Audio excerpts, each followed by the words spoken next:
A tough couple of days for Labor on national security, Greg. They've got a lashing from the former Defence Secretary Dennis Richardson for doing nothing on submarines during the Rudd-Gillard years. And today, the Australian, well, it's reported that Anthony Albanese is poised to do a major switcheroo in the Defence and Home Affairs portfolios, dumping Christina Keneally and Brendan O'Connor. Now, clearly he's got reservations already about his underwhelming front bench. I have to say I share them, as do many other experts.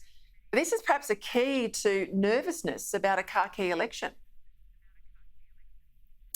Well, Peter, it's fabulous to be with you. And look, I think Labor's record in government, as Dennis Richardson averted to, on defence was appalling and in the Rudd-Gillard years. I mean, it took defence spending down to the lowest level it had been since before World War II as a proportion of GNP.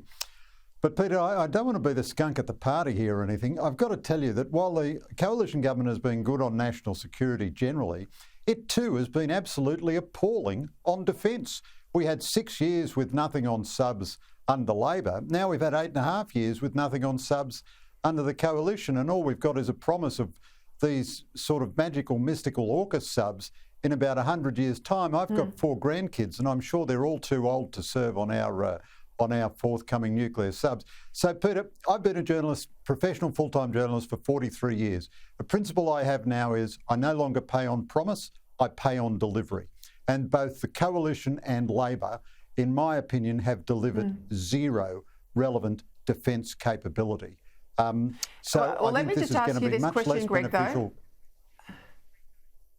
Let me just ask you the question, and I agree with you on delivery, not just announcement. But I think the coalition, you have to call it out, 2 appalling defence ministers were there before Peter Dutton, and there's been a lot more heavy lifting under Dutton than under his predecessors, Marise Payne and Linda Reynolds.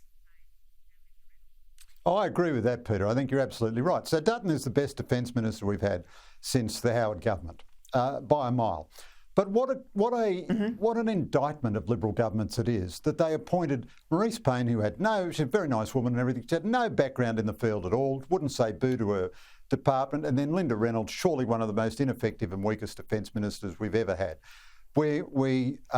We're not going to get the subs forever. We're not going to get the frigates till the mid-2030s. The government refuses to build anything to replace them, like extra air warfare destroyers or to put weapons on the offshore patrol vessels. We're about to spend $30 billion on heavy armour, which is of no relevance at all to the maritime challenge of China. Now, I think you put all that together, and the coalition, I think, has been just as useless in defence. They've been good on other aspects of national security, very good. Foreign interference legislation, foreign investment regulation, all of that, I'm with them 1,000,000% on that. But our defence force, our economy is the same size as Russia's, and we have the ability barely to scare a penguin in our maritime approaches, whereas Russia... Don't disagree. We can see what terrible stuff Russia's doing. So I'm not going to give... the poor old voter has to make their own decisions. I'm not going to help them. All right, well, let's move to that issue, Russia-Ukraine. The Ukrainian President Zelensky gave a very powerful speech last night to the joint sitting of the US Congress. He drew parallels from the current invasion of Ukraine to moments in American history. I thought this was very well done. He talked about Pearl Harbor, 9/11, and he also made a very direct plea to President Biden. Take a listen. And as the leader of my nation, I'm addressing the President Biden. You are the leader of the nation, of your great nation. I wish you to be the leader of the world. Being the leader of the world means to be the leader of peace. Thank you. Slava Ukraine. Glory to Ukraine.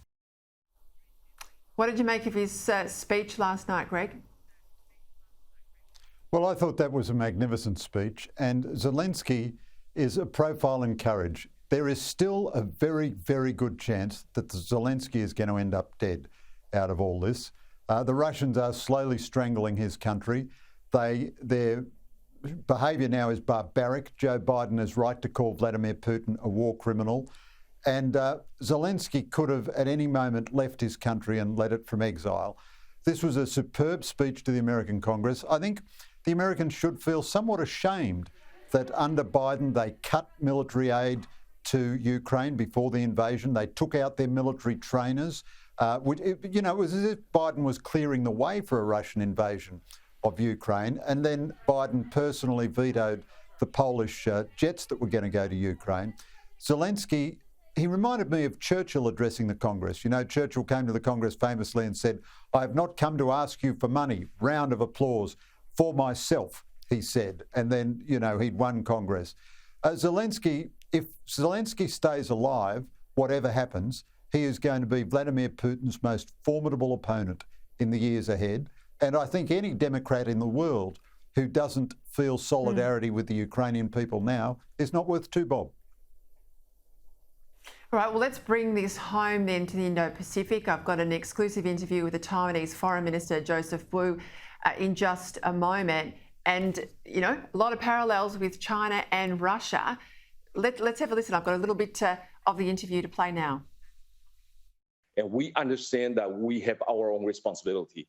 And we understand that safeguarding Taiwan's own territory, its own sovereignty, is very important. And we also understand that safeguarding our own democratic way of life is a matter for the rest of the world. And we have the determination to do that.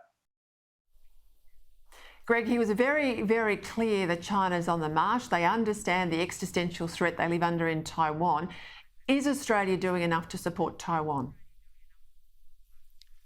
Well, sort of yes and no, I'd say, Peter. I mean, the full marks of the government. They've expressed great solidarity with Taiwan, and they've had bipartisan support from the Labor Party on this.